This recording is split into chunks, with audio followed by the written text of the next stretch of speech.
Hey there, happy Halloween, Flat Earthers. It's Jay Preferi Platt. Actually, I'm saying my own name wrong. It's Jay Preferi Platt. Robin told me the other day. So I'm going to even try to say it right. Hey there, Robin. Happy Halloween. Bonsoir. Bonsoir. French is a beautiful language, isn't it? Oh, but of course. And you know how to speak how many languages? French, German, Italian, well, the English, obviously, and a little bit of Russian and a little bit of Spanish. Wow, that's amazing. Which brings me to my costume, which is my Halloween costume is the Spanish Inquisition. So everybody's scared of the Spanish Inquisition. So I know that was a big deal in history. Just a little bit of a big deal. Yeah, scary theme. Yeah. So you think it's funny though? To be no. Well, because most of what you've been told about the Spanish Inquisition is just complete propaganda. So, You know what? And I believe you. I believe you somewhere in my heart. I believe that just like all these other conspiracies, why wouldn't that also be a psyop? Well, why wouldn't they blow that out of proportion? Well, the original Spanish Inquisition, the tortures and everything you hear from the Spanish Inquisition were based on a novel written about the Spanish Inquisition in a book written by an Englishman who was trying to discredit Spain and the Inquisition and all of that stuff. So yeah. Because they were the types of torture they described were actually more common in England than in Spain. So I believe that 100%. And oh, hold on one second. I'm just trying to find out. Hold on. That is not muting. That's not muting. Is there anybody in chat by any chance? Let me see. I'm trying to get over there to see. I know, huh? Yeah, let's see. I'm going into the watch channel here and see what we got. Okay. Let me see. I'm trying to get over there to see. I know, huh? There we go. I need to lower it down just a tick.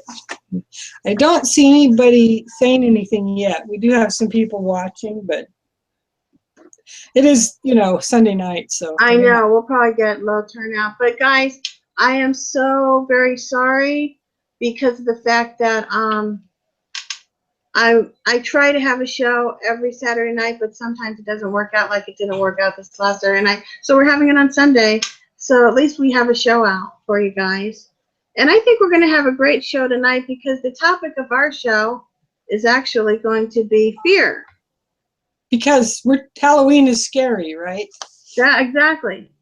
because Halloween's scary and people are fearful. And we want to try to help people to not be fearful. And to understand the source of their fears.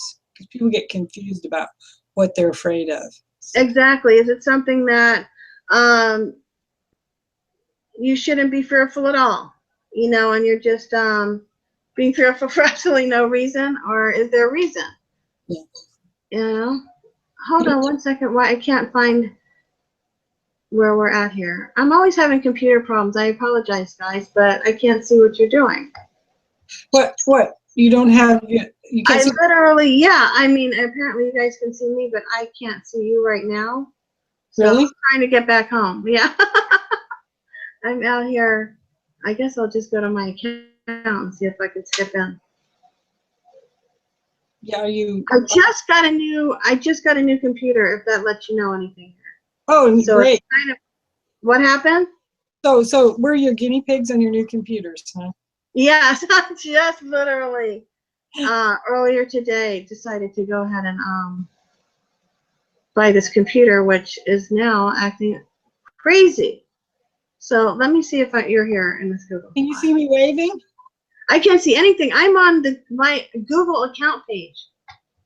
That's where I'm at. Why are you there? I have no idea. Don't you have a... Okay, here I go. I'm back now. Okay, thank you. I see you guys. Now, this is ridiculous. We've got to fix this thing. This black... Did it just stop?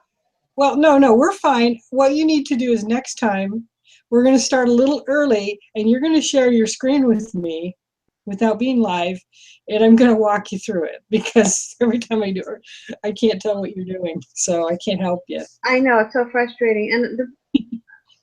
And this is fearful. Am I getting rid of all of my, 7 viewers right now? Don't No, go away. no. There's still more people coming in. We just barely started. Don't get I know. fearful. Don't see, this is what we're talking about. Are our fears healthy, which we need to have fear to protect ourselves? Yeah, well, So people talking about lollygagging around and I'm not paying attention to anything. Well, I got hit by, a truck. I got hit by a car. You have to protect yourself. So fear is a good thing. yes. Well, I got this. I was talking about this on Martin Liedtke's hangout. Was like last. No, it was not last night. It was the night before. Mm-hmm. And anyway, it dawned on me because we were talking about how there's so much infighting in Flat Earth. Everybody is just going at everybody's throats, right? That's right. And I started thinking, we were talking on the channel, and I started talking about, well, it just seems like all of this is based on fear, all kinds of fears, right? Am I in the in crowd, or am I cast adrift, or am I, kicked out of the club or whatever, or Mm-hmm. there's a lot of fear there of belonging because, first of all, you're thinking differently than the average man on the street when you understand or know about Flat Earth. Once you understand and know about Flat Earth, your mind is thinking differently than everyone else around you. The only place you can find any relief is with other people who believe in the Flat Earth, right? Mm-hmm. So we have these little groups that get together. We have hangouts, and that's good too, because people can talk. But when they start saying, okay, you're in our group, but you're not, or those people are in that other group and we don't like them, and Mm-hmm. and then to add to that, we have a lot of shills and agents, and I think most of them at this point are, after looking at it for a while, most of them that are causing a lot of the trouble are agents. Wow, I am blown away. I've been hearing this shill thing and the agent thing just as long as everybody else, but I really, I put in a disbelief category. I'm not going to believe that there are actually agents running around here in the Flat Earth. It's just hard to really see that. Well, I don't like to see it either, but it's just hit me in the face too many times already, and and some of the behaviors that people do seem, and yeah, they do. The behavior does absolutely seem like the kind of behavior that a show would have, as it was described to us. That they would be part of a movement, and that they would make it look stupid, and they would break it down, which is what we've seen happen. Not so much that, but there are agents. There are definitely agents here, okay? And the thing is what they're here to do is to sow division and confusion within the Flat Earth community, right? Mm-hmm. And it just like, okay, the problem is we had a lot of these sun tracking events, which strangely people were opposed to, other than the fact, I don't know why, because all we were doing is looking at how the sun rises and sets and the angles and things we can physically observe, right? Isn't that what Flat Earth is all about? Absolutely. But then people were coming in, because we were able to, with the sun tracking, we were able to take the Gleason's map and start doing adjustments on it and get a better picture of where we're at. And then just as this happens, these groups come in and start attacking the Gleason's map, or proposing another ridiculous map that doesn't even have any, doesn't even show the land masses are even roughly on the Earth, right? And it involves like these magical gates going here and popping there, and things going in this gate and popping out that gate, which we really don't have any evidence of, period. Yes. Yeah. That was interesting how all that information started just coming out like that. Yeah, and then all of a sudden we got all these people starting to say, well, do you believe in the Gleason's map? and people are almost ashamed to say they do. And I still think it is not perfect, but it is a very good representation of where we live. It's not, like I say, there's things that could be adjusted on it, especially around the South Ring, but it's pretty good. Yeah. Much better than any other model I've seen proposed. Okay, and so what's happening is I think these alternate ones that they have no basis for following are based, or some magnetic field, which when I looked at the way they said the magnetic fields were going, I said, that's not the way magnetic fields work, and I just said, that's not right. So they're proposing these other types, or they're attacking the Gleasons, which is the one thing that before we could all agree on, that the Gleasons was a pretty good approximation. So why are they attacking it? I know, and so it's all fear-based. So what Yeah. are they fearful of? What are they? Agents are fearful of, once flat Earth started coming out into the public, it's got to cause a lot of fear. First of all, everybody at NASA is going to lose their job, and consequently, other agencies within the government, there are going to be people who are going to lose their job, right? And secondly, it blows the whole Freemasonry spell that's been put on everybody of the globe, because that is a Freemasonry spell that they laid on everybody using mathematics, and I mean, just the fact that they put the globe in every classroom, which is also typical Freemason type of move, is to indoctrinate young children, I know, they love that. That works. They know it does. And so anyway, they're afraid. So they're the ones sending the agents in. There is really good indication that some of these agents are directly coming from NASA. Others may be coming from other agencies of the government. And so there's that level of fear. They're afraid their world is going to fall apart the power base that they've developed for themselves is going to fall apart. And all the money that they get is going to go away, because if we live in a terrarium, why do we need NASA? I know. So there's all that fear on the part of different government agencies. So they're sending in their agents to do this sort of thing. And most of the ones that I have seen now that are trolling are mostly agents, not so much shills. I mean, agents are actually prepared to go in and develop attack modes. They're not just randomly, showing up in a chat and spewing profanities. That's more of a shill or something like that. But these are definitely agents. They have a motive, to what they're doing. Their attack is very planned and coordinated. So I mean, they have multiple accounts. Because if they're in the government, YouTube, they can arrange with YouTube to get multiple sock accounts that they control more than anybody else could have. And I've seen it work. I was watching someone's show, who I won't say, but this person was getting a lot of thumbs down. It was like thumbs down, thumbs down, thumbs down. I was just watching it. It was amazing. It was just thumbs down. And all of a sudden, like 30 minutes before the show goes off, like enough to make it even. Yes. Thumbs up. And also they can put their sock accounts in the views, so it gets the views on a certain show. And they can have their sock accounts commenting. You usually see them because they have some the sock account will usually have some kind of comment that's some mindless gushing, "Ooh, you're so smart, you're so pretty, blah, blah, blah, blah, blah," or whatever. They're just with no substance to them, just highly complimentary comments with no substance. That's what I think we got the other day, those comments, remember? And I said, who would say this? Yeah. Do we have some old guys who think we're hot, or...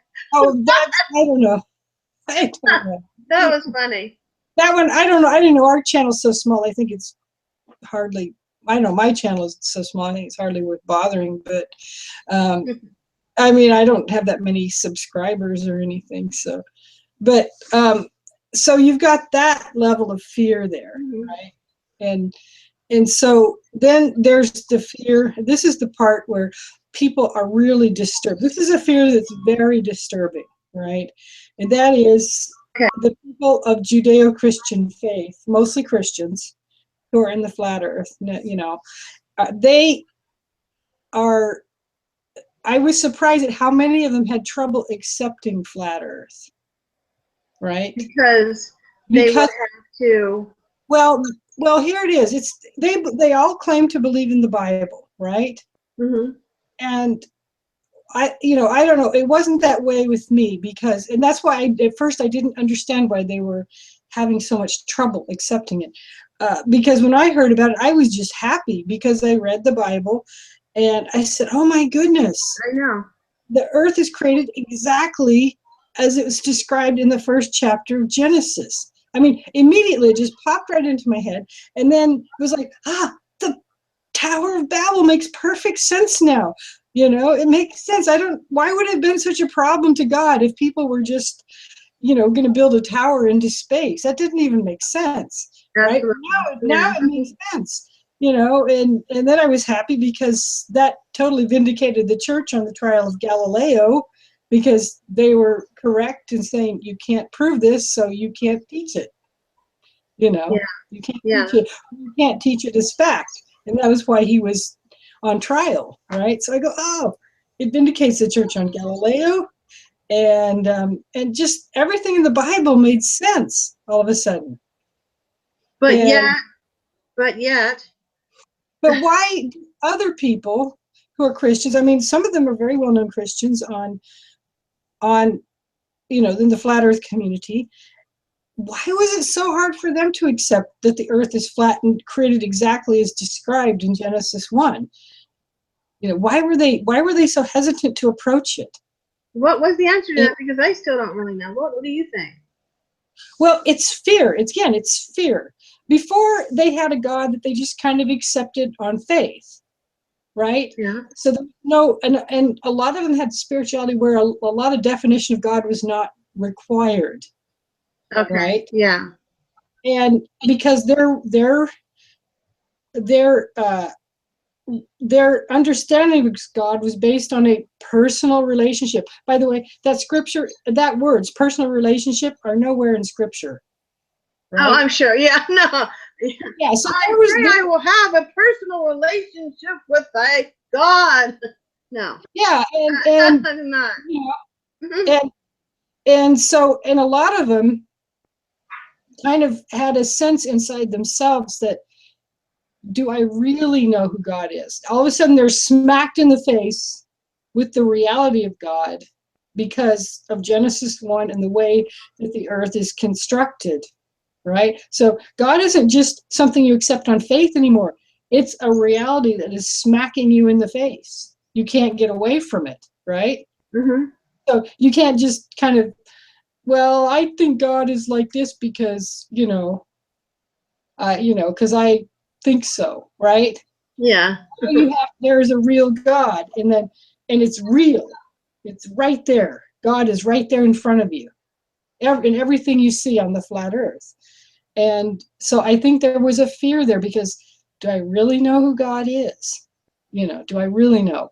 And so that fear kind of put them in the mode of making it hard to accept the flat earth. And then once they did, they had to assure that their understanding God was the right one. Because, there are a couple places in the scriptures where Jesus is talking to people and he says, depart from me, I never knew you. Oh yeah. Right? He's like, yeah, exactly. I love that line. Like, I never knew you at all. Yeah. It's They said, like, you thought you yeah, knew me though. didn't, it's like they have all these things, it's like he says, depart me, you workers of iniquity. They're following Jesus, or they think they're following Jesus. But now you have to know because he's real. Before, because God was just a thing you accepted on faith, you could kind of like maybe give him an excuse before the throne because, well, I tried to understand you, right? Mm-hmm. But now he's right there. You have to understand him. Yeah, and then another thing I was thinking about was that I don't know if you remember, but I do remember about 2 years ago where the Jesus didn't exist psyop came. It was about 2 years ago where you saw a couple of these shows on regular, TV with like Tom Brokaw. Did Jesus really exist or did he not?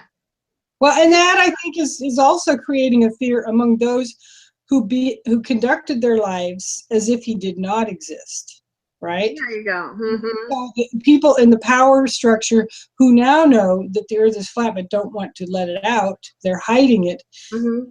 They're basically hiding themselves from God, just like Adam and Eve in the garden when they sinned. What did they do? The first thing they ran and hid themselves from God, you know, and so a lot of these people are hiding themselves from God and behaving as if he does not exist.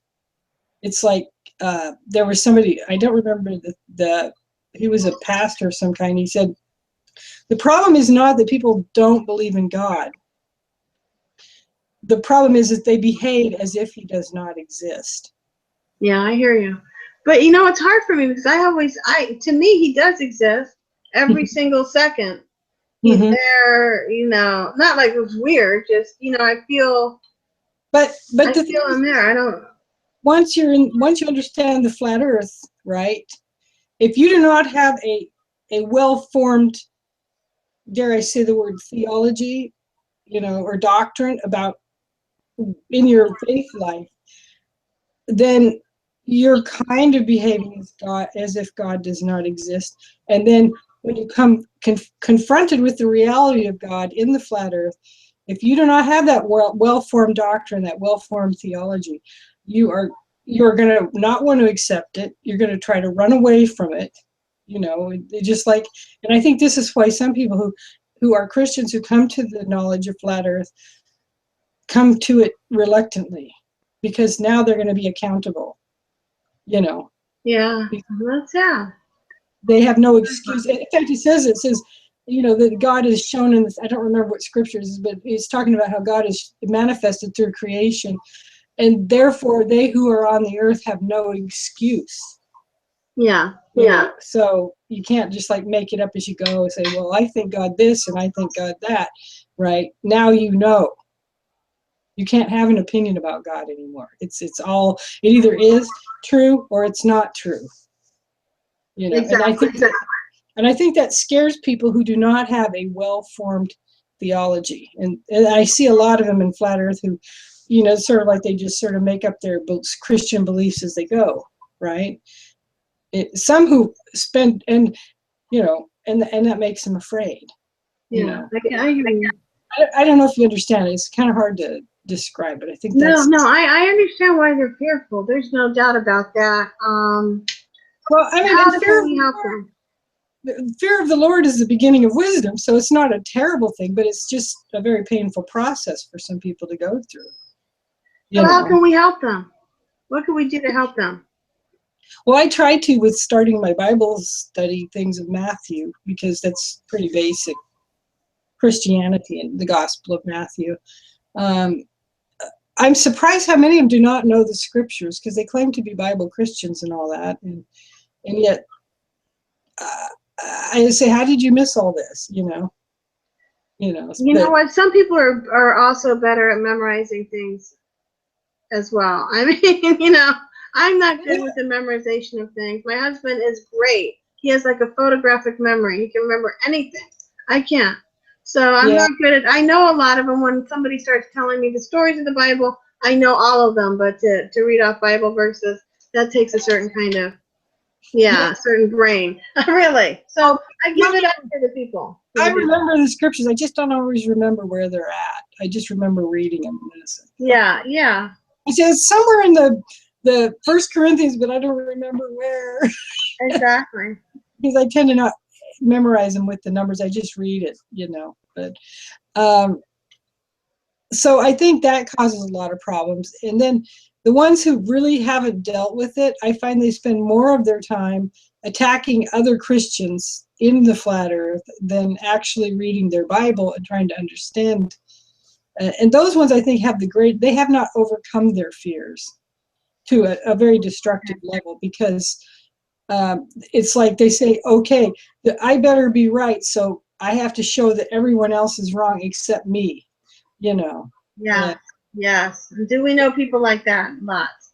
Well, yeah, and I've had to deal with a few of them. When the thing is God is so big, you can't keep making it up as you go, because eventually you're going to start running yourselves in circles and you're going to end up completely confused. And that's what happens. You know what here? You know what happened to me? This is what happened. When I first heard the whole idea that Jesus didn't exist, this psyop that I believe was a psyop that came out a couple of years ago, I sat for a minute and I said, could this possibly be true? Can all this actually be made up? And for a moment I thought, you know what? It was all made up, wasn't it? It's all fake. They just made this up. They just wrote it just like they said. And for a moment, there was like a moment where I felt like, wow, then. Yeah, they're very dangerous. But that means that I don't have to worry. I'm not going to hell. I'm just going to die and my body will go away and another body will come up and there's no problem. I'm not going to be in purgatory. I don't have these problems. And I went to my son, and he was about 14 at the time. And I said, I just found out something.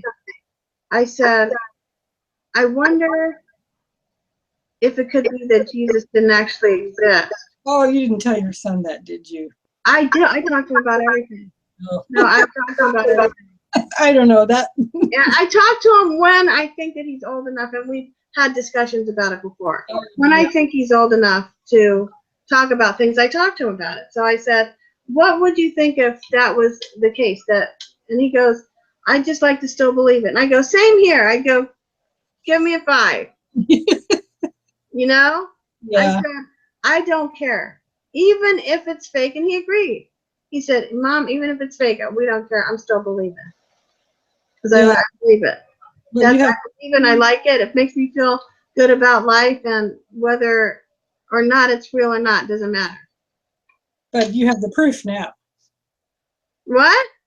You have the proof he exists now. Well, now we're seeing clearly. Yes. And the whole history that has gone on prior to the 2,000 years that we know about is up in the air. We don't know any of that. I mean, I think that a lot of the things that they say about history still are questionable. Well, the thing is most of these people that talk about church Christian history, they don't actually go back and read the actual documents. They read something that somebody wrote, maybe 50 years ago, based on some document that was wrote maybe 150 years ago, based on something that was written in the 1500s.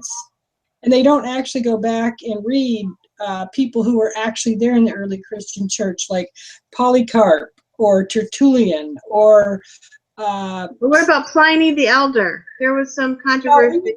He was just a Roman writer, a pagan Roman writer. But the ones that were the early Christians were like Polycarp, Tertullian, Irenaeus, and Ignatius was significant because Ignatius was actually taught by John. And he is so early in Christian history. You remember the story about when they set a little child, he took a little child and sat him in his midst, or like sat him on his lap, right? Yeah. Ignatius, they say, was the actual child that was sat on the lap of Jesus. Oh, I didn't know that. St. Ignatius. Yeah, but you can look up, if you just go and Google early church fathers, you can find the writings of these. The shepherd Hermas, who was a pastor in Turkey, they're all there. Ignatius of Antioch. So then this whole thing truly is a psyop, because they're saying, this is what they're saying. They're saying that they don't believe that Jesus existed at all, because all of the writers at that time, the historians, nobody even heard of Jesus. Oh, no, there are many, many early writings of Jesus and early writings about the church and how services were conducted, what they believed as Christians. And this is like in the first 200 years, and there are copious writings. Just Google early church fathers, and you'll find a ton of information about these. I will. Then that is even more damning. for this Jesus didn't exist psyop. I mean, it's just ridiculous now. You'd be amazed what you can learn about the early church from these writings. I mean, these are really ancient writings. Wow, I'd love to see them. Yeah, in fact, I think the oldest hymn in the Western Church is called Ave Maris Stella, which is a very beautiful hymn. And you know, if you look up the chant version of it, right, it's very old. It goes back to 200 AD. Wow. Some of the very beginning. So you can see, like, even the things, you can see even the things they say or sung. There's another one called O Flas Hilarion, which was in the Greek church or the Eastern churches. Very famous hymn that was, I think it's even older than Ave Maris Stella. It goes back to like 150 AD or 180 AD. So they're very old. There's a lot of information about the early church, and it's really amazing information too. I mean, it's very uplifting as a Christian to see. I mean, these were people like Ignatius of Antioch, one of the earliest church writers. He even wrote his writings, a lot of his writings, before John had finished his gospel. Huh. Well, you need to write a book so we all know it, because I don't know all that. So you know, that's your next thing, is write a book against the Jesus didn't exist psyop. Well, there's a YouTube video called "Four Witnesses Brought Me Home," because he was confused about his beliefs, and he went back and read these four early church fathers. And there's a YouTube video on that. This guy's name's Rob Bennett or something, but he talks about that because he was kind of in one of those stages in his life. He says, you know, these people believe this, these people believe this, these people believe this, and what did the early church believe? You know, so he started reading these. So he did a little YouTube video of, he was speaking at some conference somewhere, but he talked about the four witnesses brought me home, and there were these four key early church fathers, and of which Irenaeus and that's going back. Irenaeus, Ignatius, and I believe all of them were martyrs in the Colosseum too. So they were really early on. But Irenaeus, Ignatius, Polycarp, and Justin Martyr. Justin Martyr was another. Oh yeah, Justin Martyr. Yeah. Yeah, he was also a martyr in the Colosseum too. But they have writings from these people who were martyred in the Colosseum. You know. Wow. So, yeah. A lot of martyring going on. Oh, terrible. Well, it's just these people. They present this stuff. They know it's a lie. They have to know it's a lie if they have any scholarship at all. They would know exactly. I know. You know. So it's ridiculous. Yeah, but so and you can see this in even simpler terms, like there's a lot of controversy all the time about like Beyonce and Jay-Z. Yeah, and they'll just come out and lie to everybody and go away, and that's the belief. It's like they literally just totally tell a lie and act like that's the truth, and everybody goes, he said it, so it's true. Yeah, I know. That's why we have slander and libel laws. Unfortunately, people are permitted to slander God, and they don't get busted by him. I know. Well, you can be the new Inquisitor, Robin. I can be the new Inquisitor. I'm not gonna burn anybody at the stake. I know, that's just horrible. That's just evil. And speaking of evil, on this All Hallows Eve. A lot of it is fear. A lot of it is fear because, like, you know, it's not easy to walk the Christian walk. And so they kind of reinvent their Christianity in a way that they can accommodate it to their lifestyle. You know, in other words, if you want to go out and I've seen this, it's amazing. It's like people who are Christians will live together as boyfriend and girlfriend without being married, committing repeated acts of fornication. I've seen this, and they think they're just fine. They're good old Christians, right? Even though it says several places in the New Testament that fornicators go to hell. You know, it's a sin. You know, but you know it's hard though. You know, well maybe you don't, but it is hard for most people too. Yeah, but you Do know, all those things. I mean, I didn't. I lived with my boyfriend for 10 years before we got married, so I'm not one to. well, it's the society. What we've done is we've adapted Christianity to fit the society rather than adapting society to fit Christianity. Okay? In other words, we go out into the world, we don't try to bring the world into a Christian view. We end up adapting ourselves, our Christianity, our definition of Christianity, to the world around us. You know, I mean, if you were back, say, in 1908, right? Mm-hmm. If you were living together with your boyfriend and committing repeated acts of fornication, would you be considered a good Christian back then? Oh no. So what changed about Christianity?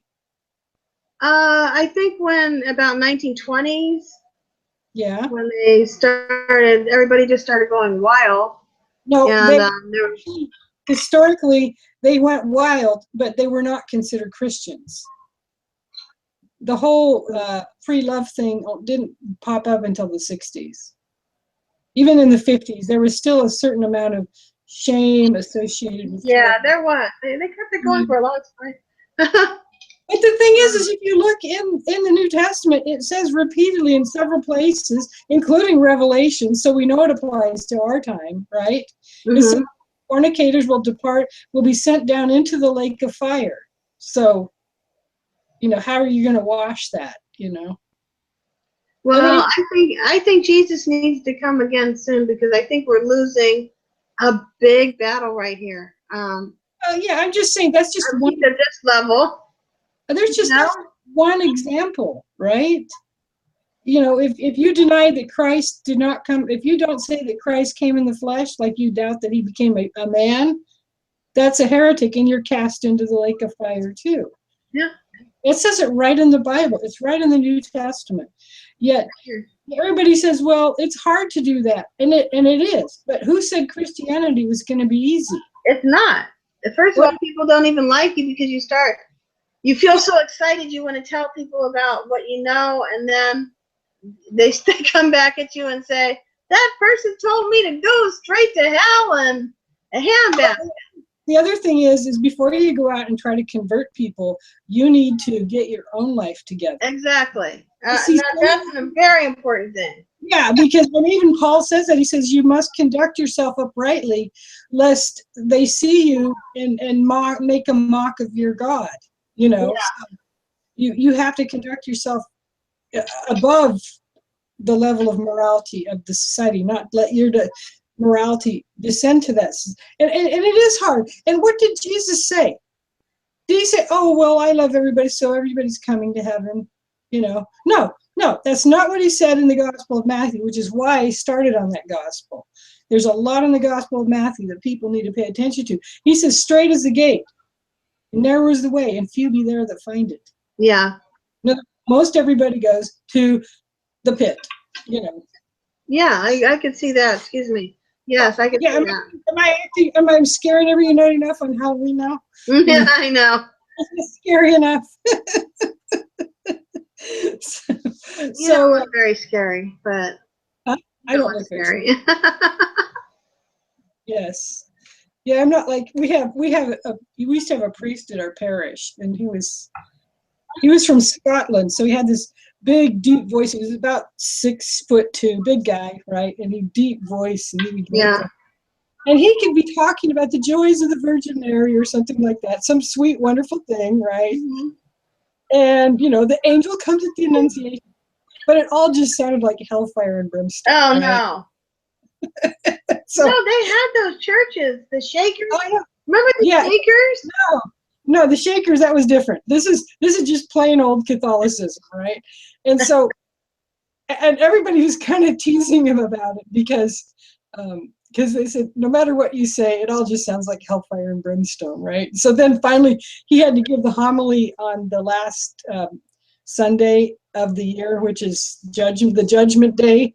That's like before Advent starts. He's like, so he's giving the sermon on Judgment Day, and he says, and all of those who have conducted themselves rightly in their life, they will arise to heaven. but all the poor sinners will go down to hell. Oh no. And he was just, his voice is like, ah. And everybody in the pews were just sitting there going, Oh no. they're going, oh yeah, we're in church now.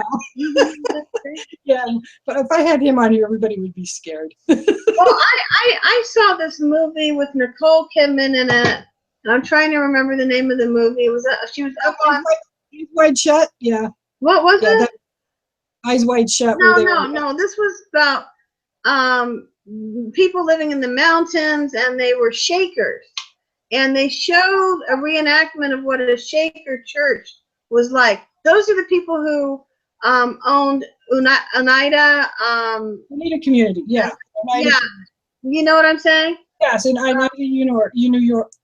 Oneida, Yeah. New York, yes. Yeah, and they had a stainless steel cutlery company, and they were kind of like what are they, not Jehovah's Witness? You know what I'm saying? I know, they're the Shakers. They were started by Mary Baker Eddy, and Yeah, they believed in that you couldn't marry, that you had to live like the angels, have no sex at all, period, and not even husband and wives. They had to live in separate. They had men's quarters and women's quarters. yeah, And wow. Yeah, these people and their services would go something like this. There'd be a big priest, and he'd be going like that, hell and fire, and you will be gone, you will. And the people would be sitting there going, oh, oh, oh. Well, actually, that part was probably more like Southern Baptist back in the day, because they Yeah, could. that's where that came from. Yeah, That and kind of preaching. yeah, but yeah, they were. That was a very interesting community, but because they were not allowed to have sex, they were not allowed to be married. They had to live apart. Men and women had to live apart. Naturally, it kind of died out. Yeah. So, yeah, that's people can only put up with that for a while. there are not many Shakers around. They didn't reproduce very much, So Yeah, but they were an interesting group. they had to rely solely on conversions, right? And so you're out there telling somebody, okay, well, come in, convert to our belief, but you can't have sex, and you can't live with husbands and wives have to live apart. It's not very enticing. No, we had to come to some kind of middle ground, right? Yeah, that was very extreme. But and it was based on a couple verses of the Bible where Jesus says, "They who are in heaven live as angels, and neither marrying or given in marriage." So it means like they didn't, and so they thought, "Oh, we want to be like angels." So they just took those two verses, and a lot of it is people taking two verses out, just a few verses out of the Bible, and absolutizing them out of context. Then, they end up with a whole new religion, right? Yeah. That's why, and this comes from the fact that this all comes from Martin Luther, because he was another one who kind of had to make it up, because he was a monk, but he was having trouble with their vow of chastity. Yeah. And so he left the monastery and started saying that, saying that even sins didn't, all it mattered was faith. It didn't matter what you do. And also that meant your salvation was based on sola fide, or sola, the belief. And the thing is, at first it was like the faith. Before Martin Luther, the faith meant that those things which you must believe about God, about Jesus, about the church. In other words, the doctrines were the faith. And hope was that belief, that trust in God's mercy that he would save you, right? Yeah. In other words, God is merciful, so you trust in him to save you and bring you to heaven. And that's the virtue of hope, right? Yeah. But when Martin Luther made his new church, he redefined faith to actually be the definition of hope, which is that faith is trust and confidence in God's mercy. That's really, before that was what hope was. And faith was all those things that you must believe. Yeah. Right? Yeah. Or what they call the deposit of faith, right? Those things that all Christians must believe. Yeah. And so hope became faith. So in other words, even though he said it was sola fide, which means faith alone, which doesn't occur in the Bible. Well, it does occur one place in James 2:24, where it says, "For thus a man is saved by his faith and not, or by his works, and not by faith alone." That's the only place faith alone appears in the Bible. So it's in the negative. But the thing is, and there actually is, if you read the documents of the Council of Trent, where they listed the heresies of Luther, one of the heresies is, "If a man saith that faith is nothing more than trust and confidence in God's mercy, let him be anathema." So if you believe that that's what faith is, that's a heresy. So that was one of the heresies. They list a whole bunch of them, but that was the one that was very key, because when you change the definition of a word, right, and then use that word to build your whole theology, then you have a completely different religion. Well, there you go. That's how they all started, I guess. Yeah. So anyway, and also the other thing he came up with is sola scriptura, right, which means that your faith is based on the Bible alone, right? So anybody can pick up the Bible and interpret it, saying they have the Holy Spirit, right? Yeah. And that was kind of, I don't know, that was sort of a mistake on his part, because what happened then is, if somebody interpreted how, if you take a verse in the Bible and you give it to 15 different people, you could come up with 15 different definitions of what that scripture meant. Right? Hello? Hello? Am I the only one on? Oh, well. Hello? You blipped out. I can't hear you. Can you hear me now? I can hear you. Can you hear me? Yes, you just blipped out there for a second. Oh, okay. Yeah, you just froze. So yeah, I know. It's so weird with this new computer. It has all these weird things going on. Yeah, well, anyway, next time will be better. Anyway, so what happened was, after he developed this idea, there were three main theologians who were agreeing with him, sort of. It was John Calvin, Zwingli, and there was another guy in Luther. They all met at the council at the Castle of Marburg, and what was known as the Council of Marburg. And you can look this all up on Wiki or on Google or whatever. But they said that it would be embarrassing to them if they broke from the Catholic Church but could not agree on what the Bible meant, right? That's a good point. So, I mean, because, the problem is, if it's all based on the Bible, you have to agree on what the Bible means. Yeah. And after they were there for a while, finally they reached the point where they could not agree, and they parted, refusing to shake hands with each other and saying, "You are no longer a brother of mine."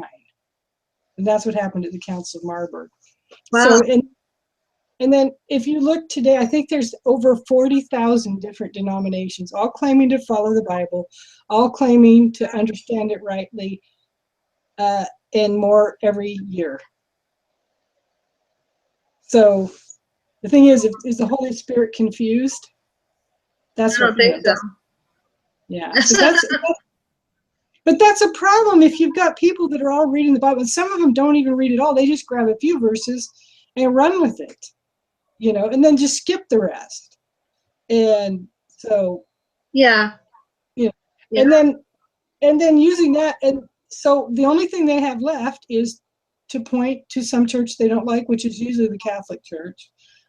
Although, to get down to it, if the Eastern Orthodox and the Catholics are almost the same. They only differ on a couple points of doctrine. But they have to, I guess, because we're in the West and people see Catholics here more than Orthodox. They just have to point fingers at the Catholics. Yeah, that's true. And so that's why you see a lot of it in the flat Earth community, because you've got every kind of denomination out there, and some is just like, somebody says, "Well, I don't even need a church. I can just do what I want," And just, you know what? I call it the church. I do what I want. You know what? And I do what I want when and I do a little bit of that myself too. Sometimes I try to stick with all of the rules, but sometimes it doesn't work out all that well. And it's hard. I mean, you know, and I understand because a lot of it, the Christian walk, I mean, if you take the Bible seriously, it's very hard, you know. It And is. And then on top of it, I got to always mention Antonio for the clickbait. But oh, Antonio, what did you just say? That just something spurred Antonio in my head. That makes me, that especially when you're trying to be a good Christian, then you get somebody like Antonio going, "You're no good Christian because you acted this way." And now Christians are supposed to act, you know, like, "I'm a perfect Christian. Nothing that you say is going to affect me in any way. I'm the perfect little, watch at me now." yeah, And that's frustrating. well, I'll tell you, the thing is, and this is something they've always told me since I first became a Catholic, right? Mm-hmm. And they said, what you have to understand is that the church is not a museum for saints, it's a hospital for sinners. In other words, Say it again. it's not a museum for saints, it's a hospital for sinners. Exactly what we're learning. And the thing is, you know, Jesus knows that you're going to screw up, but the problem is, don't try to justify yourself, right? Yeah. In fact, if you're having trouble dealing with your sins, read Psalm 51, where it says, "Have mercy, Lord," because it says right there is, you know, I have no justification for my sins. All I can do is ask for your mercy, and that's what it boils down to. You have to repent of your sins and ask for mercy because, you know, God knows you're going to fail, but don't sit there and try to justify your sin. Yeah, at least try to repent and ask. No, I don't want to I want to change the subject matter a little bit to keep people now happy. It's Halloween. And I just wanted to share something fun about Halloween for a change. Yes. Now, I'm going to talk, not all the things I can't do all the time that I'd like to do, maybe some of the time, but I ought not do. But I want to just tell a funny story about my dad. Okay? Let's just a funny story about my dad. My dad, everybody in the neighborhood where I grew up loved my dad. They knew him as Mr. B, and that's all I'm going to say. And then Mr. B, play some basketball. Mr. B, come over here. He just was really popular with people. People loved him. He should have been a politician, but the kind of politician you used to believe in, you know, just somebody from the neighborhood who was this great guy, not like the sleaze buckets they really are, but yeah. Anyway, what my dad used to do was when the kids used to come over to our house to do trick or treating, he used to say, "Well, are you going to do a trick or are you going to do a treat?" And they'd say, "What? That's not right. What do you mean?" He goes, "No, you have to do a trick and then you get a treat." And these kids, yeah, he made his own thing up. So these kids would be like, "I don't know what to do," and he goes, "Do something that's a trick." And then some kid will go, "Okay," and he'd like do some kind of like I don't know, some sort of move or something like that from sports or gymnastics, do something. And it was fun that way because you'd see people doing all different kind of things. Here's a trick. I know how to sing. I can sing. Okay, well, let's hear you sing. And so, you know, in the Black community, which I grew up in, you could do a lot of different things. You could make up, "I was here trick or treat, do this or do that." I don't know, but it was fun, and it became a little bit different. And another funny thing about it, this actually could be for Christmas, is that my mom used to like to have like a lot of black angels because the angels were black too. So we had black angels on our Christmas tree, white angels, very multicultural, you know. So that's what I think about at Halloween. That's what I think about my dad saying that. What about you? What do you think of when you think about your childhood and Halloween? Halloween. Well, mostly we were on a quest for candy. So. Oh yeah, yours is the whole candy thing. Oh yeah, we would map out the neighborhood, and we would say, okay, you're gonna hit this area first, and then this area, and you know, and if it gets too late, we'll have to skip this area. And we would bring like multiple pillowcases. Oh yeah, extra, huh? We would race from house to house. Yeah, it was a total candy quest for us, you know. That's neat. But yeah, I had 6 brothers, so Yeah, yeah, you had 9 in your yeah, two family, right? sisters. So did So my mom. My mom had exactly 9, and I think there was like 6 sisters and 3 brothers. So almost all girls. yeah, we had 3 sisters and 6 brothers. Oh wow, look at that. 3 girls and 6 boys. But, Wow, it's the exact opposite of my mom's family. That's interesting. That's a little coinky dink type yeah, of thing. but yeah, now that you remind me, we need to talk about some positive things. Because one of the things I wanted to talk about is that in the flat Earth community, we need to kind of like don't be manipulated by the agents and the shills. Don't let them get to you. And remember, there's a lot of people out here in the flat Earth community who are trying to do a good job and trying to, and don't just lash out at everyone. There's some people who've gotten very marginalized in the flat Earth community because they pissed off this agent or that agent, so they kicked them to the curb, and they're out there, and we have to still have some faith in people. I mean, try to find those things that you have in common with them. Try to find positive things about people out there. I mean, obviously, with the agents, you're just going to have to be careful around them. But, there's still a lot of people out there that are trying to do good work. They don't put out as many videos. Probably most of the time it's because they spend a lot more time on a video before they just put it out there. And they're doing some very positive things. I mean, there's a lot of them I like. I can't list them all because it would just take too long. But remember, some of these people who've been kind of pushed to the side because of and remember, especially the ones that have been pushed to a side because some agent has attacked them, right? Mm-hmm. We need to reach out to these people. And as far as the Christians bashing each other out there, just stop. I mean, I know part of it is fear, because if you're not right, then you could Yeah, be. yeah, you've got to be right. It's the whole thing about being right. And it's easy. It should be easy for the Christians. I'm a little disappointed with some Christians. Well, Because I'm telling you, there should be no reason why we can't just say, look, we're all trying to be with God. We're all trying to feel a relationship with God as best as we can. And I do believe most Christians do try the best. yeah, I think I've met a lot of great people. They're not all Catholics, and because we know we have some things in common, but there are still a lot of people that are afraid out there because they've got so locked into this idea that they have to be absolutely right. Mm-hmm. Everybody else has to be absolutely wrong, that they've got to go out and find reasons, and this why other people are wrong. I think this is born of the fear that now God is real. It just got real with God, Yeah. into the flat earth. It gets real with God. So you're sitting there afraid, so you're wanting to make sure that you're right? And the only way you can think of to do this for a lot of them is to attack everyone else who doesn't believe like you do, or try to make sure that you convert them to what you're doing, because then if you got a lot of people around you who believe the same way you do, you feel more secure when you have to turn to God. There you go. Yeah.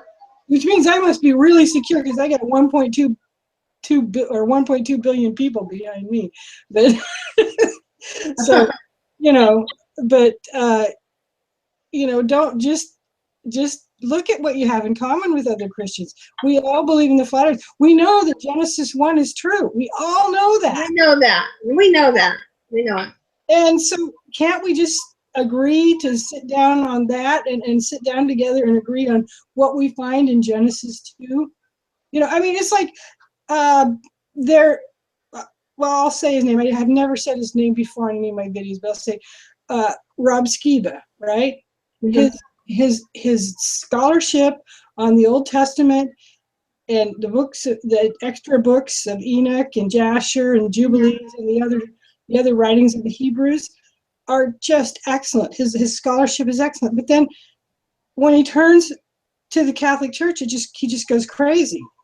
Instead of like, it's like he pulls from these really hack writers from the 1800s, and and it's like, I respect his scholarship. Can't he respect what I believe, even if he doesn't agree with it?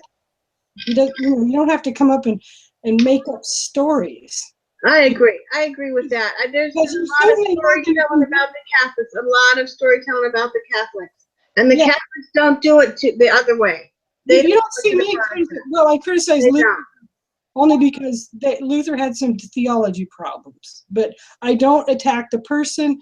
I don't accuse him of anything false. I just say he believed this, and I don't agree with it. And if they just said that, I would be fine with that. I agree, and I think that needs to stop. And I think what's going to end up stopping it is if our New World Order friends, the people, and Patricia Steer was the one that I got this from. The people in power that should not be, right? The people in power. That's pretty funny when you think about it. Yeah, there's people in power that should not be in power. Yeah, their goal is to end that whole thing right now. But I want to just go ahead and make it one religion, one belief, and it's basically Catholic mixed with New Age stuff. No, it's not even that. I wouldn't give them Catholic because there's like too much in Catholicism that they don't agree with. But the thing is they used Adam's anti-Catholicism against him. Yeah. Yeah, they did. And the thing is with Antonio, he was mostly attacking the Catholic Church, so most people were accepting it. I know, because they've been bashing on the Catholic Church for 20 years nonstop already. Yeah, and it was fine as long as he was picking on the Catholic Church, but then he started stepping into attacking Christianity in general. Yeah, and then Christians in general, and then everything. It was ridiculous, the whole thing. It was like he was trying to suck them in with the anti-Catholicism and then turn around and humiliate them on a hangout. So, and I would just caution I don't care if you hate my church, right?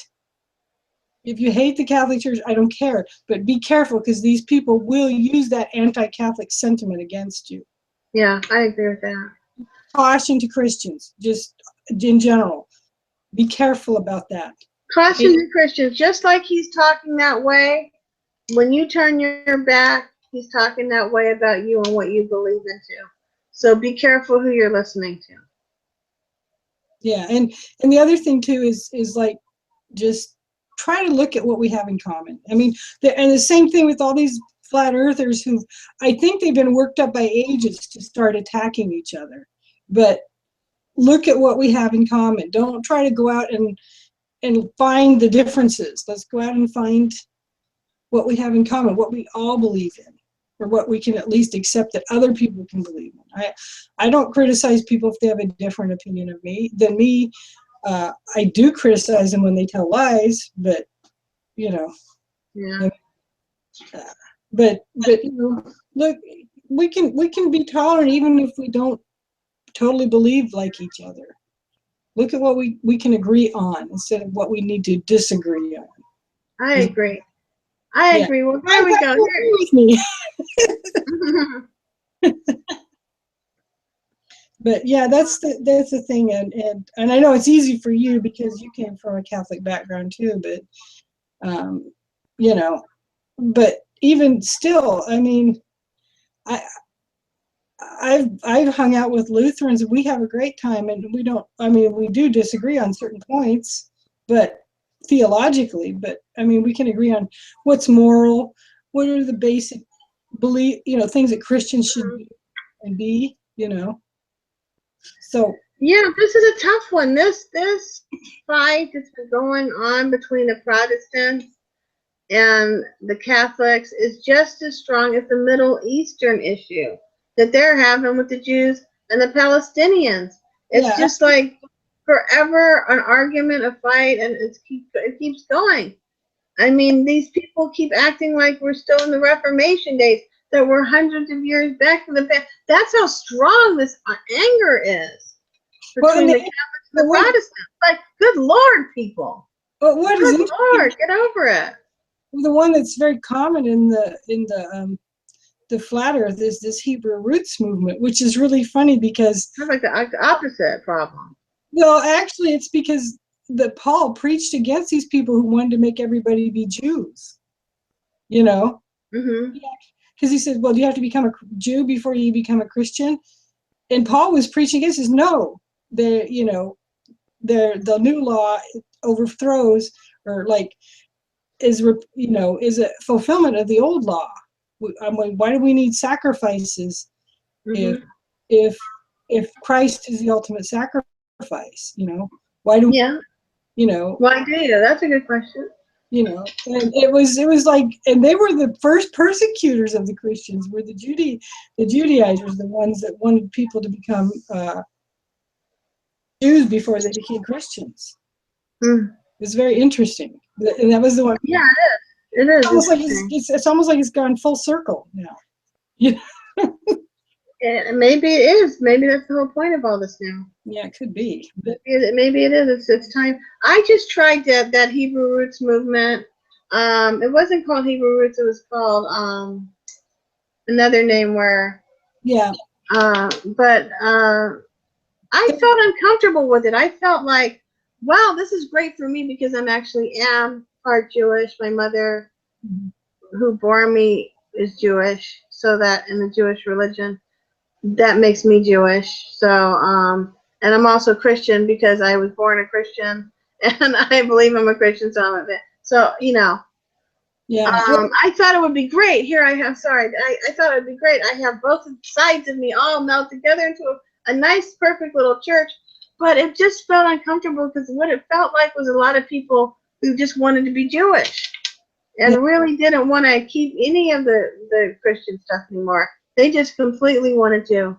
And the thing is, I have great respect for the Hebrew roots people because they have such a great understanding of the Old Testament. Yeah, don't they? I mean, it's great. I love listening to their talks until they go into the anti-Catholic stuff, of course. But I know they're big on it. I mean, that's like the #1 show there with all the other. Well, no. Well, they do have some really good programs, and that's why I say I can agree with them on the Old Testament. So why don't we look at what we agree with? I think people just like to fight. I'm going back to what Mark Sargent said the other day. That's true. Well, people like to fight. They like to be on different sides. And if they don't have a clear common enemy, then they'll attack each other until the last person's dead. That's what we do. Well, that's just fine as frog hair for the public in general. But is that what Jesus wants Christians to do? No. What did he say? Love one another. We can't even respect one another. And he said, I agree. I've seen some of the most disrespectful things in the flat earth movement. I've seen some really, I think let's have one for fun. Let's just do this. I'm going to say my #1 disrespectful moment on the flat earth for Halloween. No, 2016. I don't think I can't think of any because I sort of I do. There's one that stands out in my mind so clear to win this award, this holiday, is political hillbilly curses out Jeff Stewart's wife on a hangout. Okay. It was ridiculous. Mercifully, I didn't see that one. It was ridiculous. It was like a fight of mouse. It was like, he called this woman all kind of names that I can't even repeat. So he's not a Christian, right? Oh, he is not. He is not a Christian because did he say he was a Christian? Political hillbilly? Well, he sure. By their fruits ye shall know them, you know. Well, you'll know him by those fruits, because let me tell you, I've never heard anybody curse anybody like that out. And I don't even think they know each other. And I think she called up because I didn't hear what happened before, but apparently they were talking about her husband, Jeff Stewart, who I like. Hi, Jeff. And I like Jeff Stewart. I think he's very smart, and what I've heard of his political commentary is very smart. Yeah. I like listening to him. And I don't know what happened, but somehow his wife heard Political Hillbilly on a hangout talking about Jeff Stewart. So she just called in and said, I hear you talking about my husband or something like that. And that's when this Political Hillbilly just reams this woman a new view of life. I mean, he said she was the ugliest, I mean, it was just embarrassing for anybody listening. I felt embarrassing for even listening. It was horrible. So that was fine. I just can't remember anybody being disrespectful to me. I don't, maybe I did, maybe there was, but I don't. No, you're just forgetting Antonio was the biggest of disrespect of this year. But I just kind of let that stuff go because you can't hang on to it. You just can't hang on to it. And it's getting better. I see his face, and I don't feel like ripping his face off of his neck anymore. So it's like better. Like when he came into Martin's hangout, I said, Martin, and I asked Martin, I said, Martin, do we really have to have him on? Because I don't think he's coming in here for a good reason, you know. And I think it might get ugly. And he said, oh no, he's different. And then when he came in, I said, well, you know, Antonio, I doubt the sincerity of your repentance. And he said, well, who says I'm repenting? And I go, okay, bye. You know, I'm not going to, I just don't hang around in those. If it looks like it's going to be trouble, I'm not going to cast my pearls before swine. I'm just not going to do that. I'm just going to, I'd say, I'm just going to go ta-ta and leave. Exactly. I think you're smart to do that. So, the thing is remaining in those situations, all it does is create bad feeling all around. So just, it's more discreet to just bye. Just toodles. You know, I mean, and the thing is, it's like Jeff Stewart, I mean, I actually put this in a comment. It says,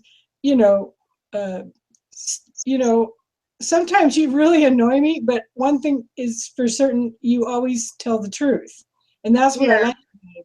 I mean, sometimes his manner annoys me because he's kind of obnoxious, but he does tell the truth. And then, and then he replied back, you know, and then I replied back to him. He says, yeah, that's true. And he's like, I don't remember exactly what he said, but that I replied back. He says, well, at least you do the cussing for us.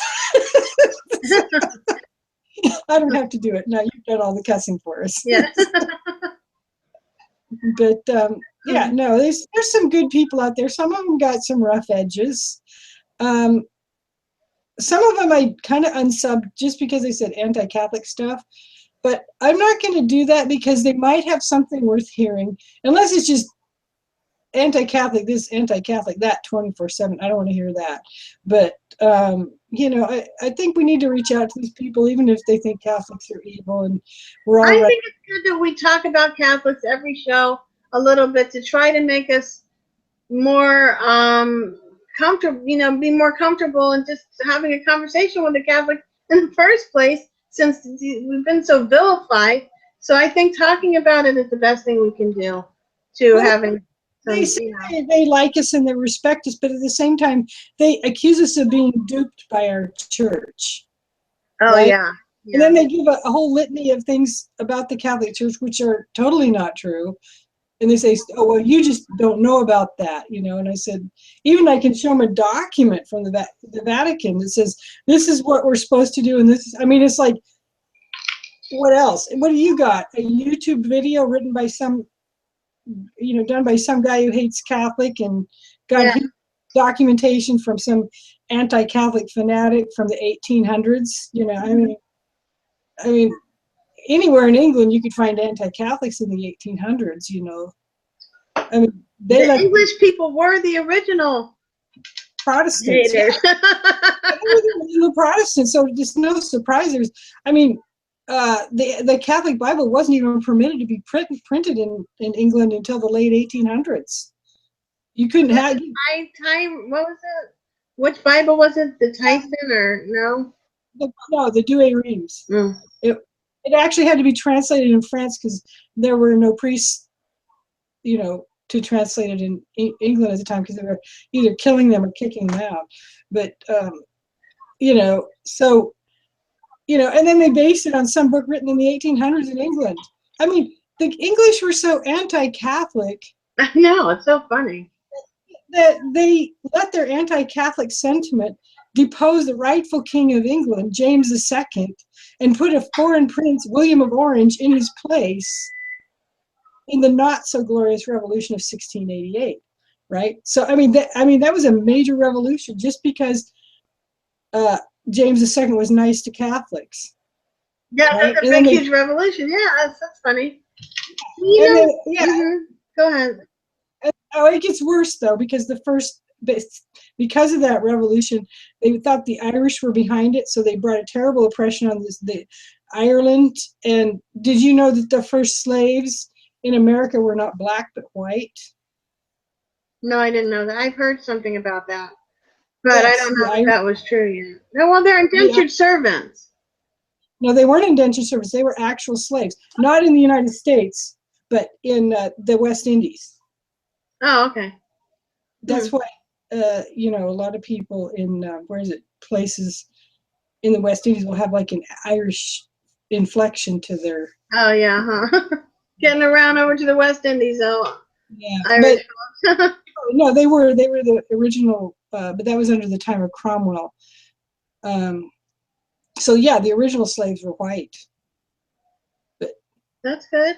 At least some all black people suffering. Yeah, during the oppressions of the English, because they thought, well, they're Catholics, so we can make slaves of them. It's not like we're making slaves of good Christians, right? And see, what? One thing that we forgot to talk about, Robin, was the fact that, and so we have just like a little bit more time left. So I wanted, since I have it as the name of it, we were going to talk about the real history of Halloween. Oh, we're yeah. going to talk about what they were doing, and since we're kind of talking about the 1600s and things like that, could we talk about some of the real reasons for the holiday?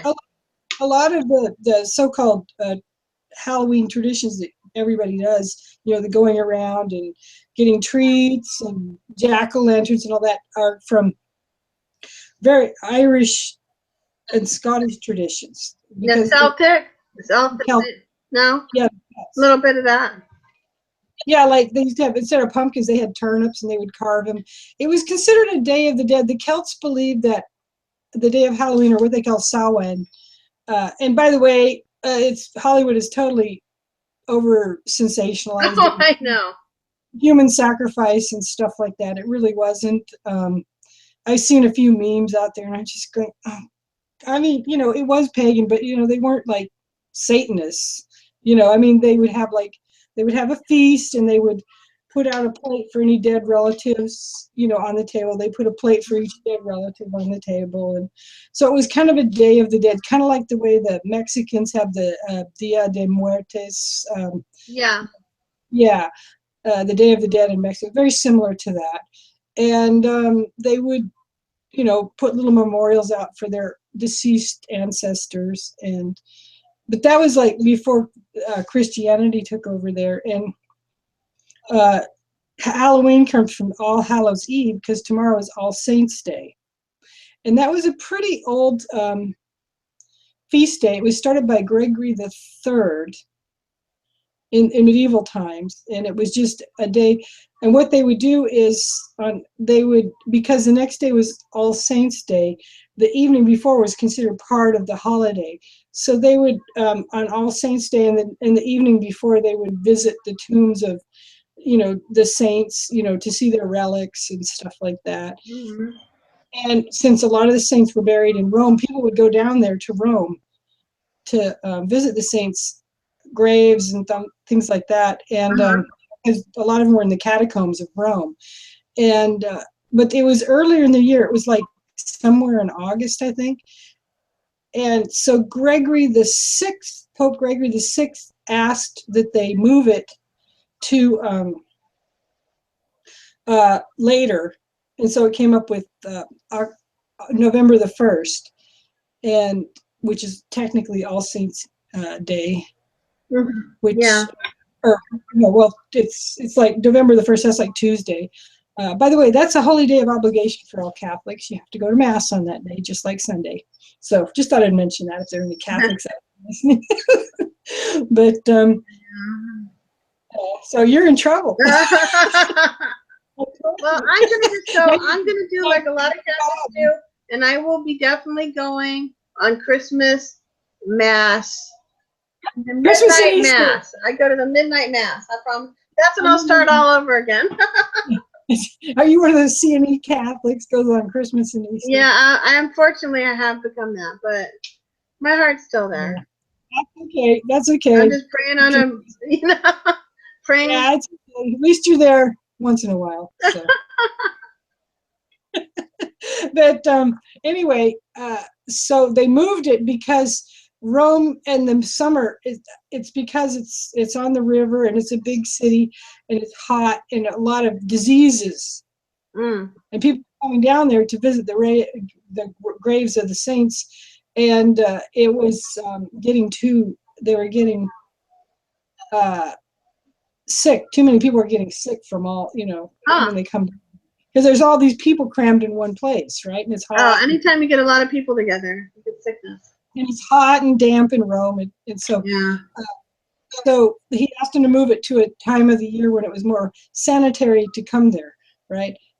And so they moved it to November 1st under Gregory the Sixth, and so people would come down still to visit the graves. But it got to the point where the Christians were so widespread all over the world, and they might be out in like someplace like Sweden or something, and they don't have any saints there, and they have no relics there. I mean, they're just some church up in Sweden. So what they would do is have some of the people in the church would dress up like these saints to do honor to them, right?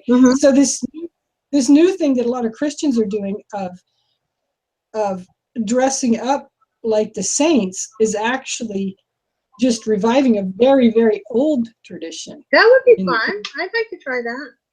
Yeah, they do that a lot. And you don't go to see if you went to the Catholic Church on All Saints Day, a lot of times the children will dress up as their name saint or something. Oh, how cute, huh? Yeah, and they have like this little parade of the saints down the aisle, and some churches even say, "Oh, when?" I know. I think I've seen that. I've seen that. They like to bring the children out every once in a while. It's so cute. Yeah, that's one of the traditional days that the children will dress up like a saint or whatever saint they like. Or if they just have them walk down there, just bring some bread to the altar or what have you. They're just kids. We love children. I love the children. Yeah, in a nice way. Yeah, well, except for the children. Totally overblown. I know. Look at.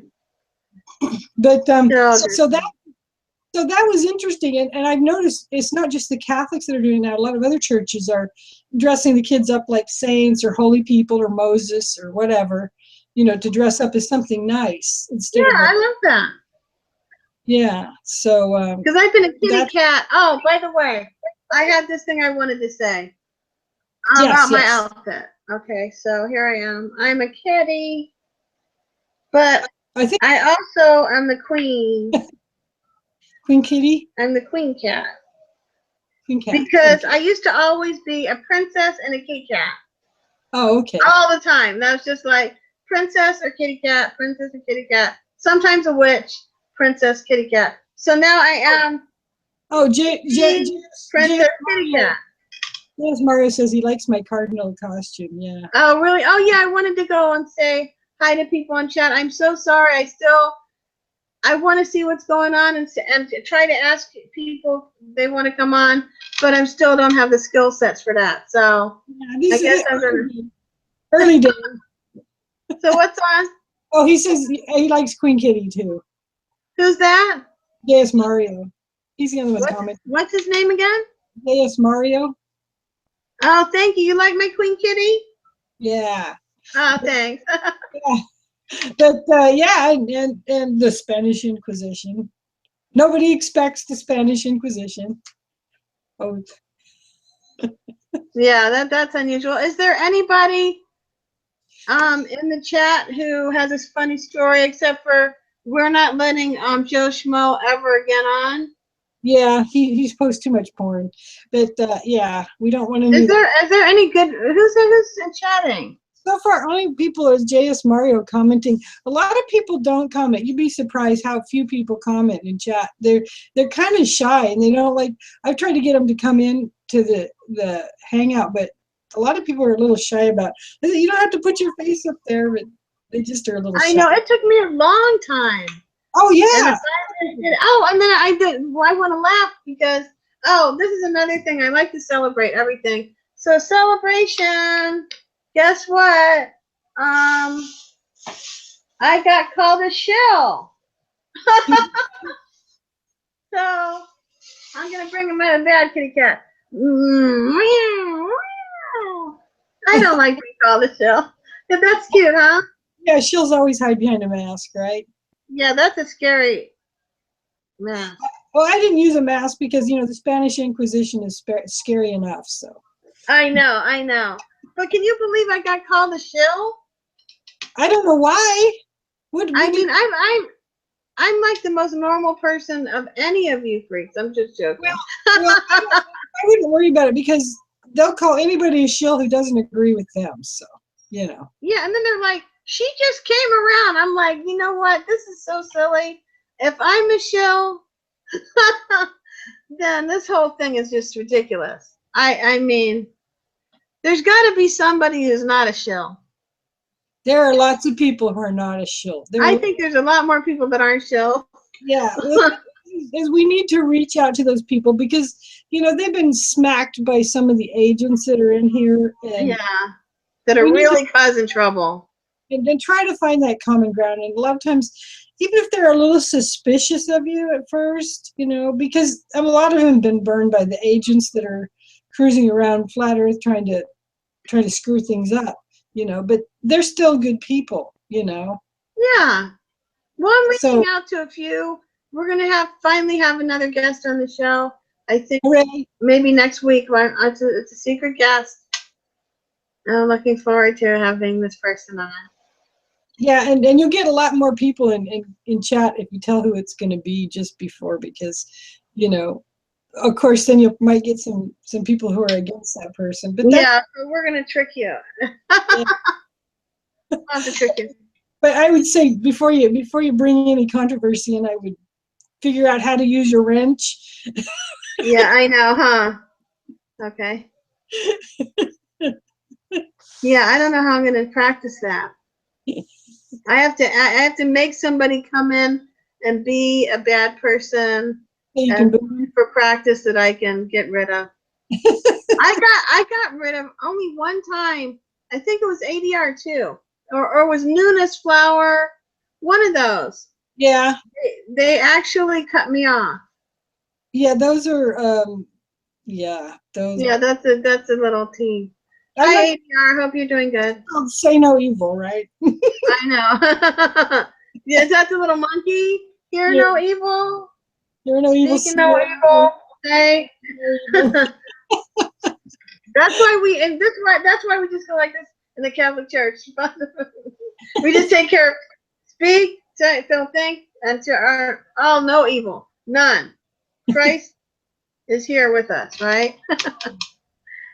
All right, I'm getting tired. Sleepy time. Yeah, I know I'm old. I'm boring. It's late on the West Coast here, so. Yeah, and we had to change the date, and I had to work 2 nights in a row of what do you call it? Graveyard shift. Well, that's harsh. So. At a treatment center. Ugh. So I'm gonna have to do it again next week. So oh boy, but it gets better. You don't have to do it once you get in, and but they torture you at first for a while. So anyway, thank you guys so much for coming to the Halloween show, to the All Hallows Eve, to the All Saints Day show. And we're just going to be nice to people. Everybody say, be nice. Be kind. Be kind. Be good. Be a good person. You know you can. Tomorrow just don't try to yell at one person. Don't try to honk your horn.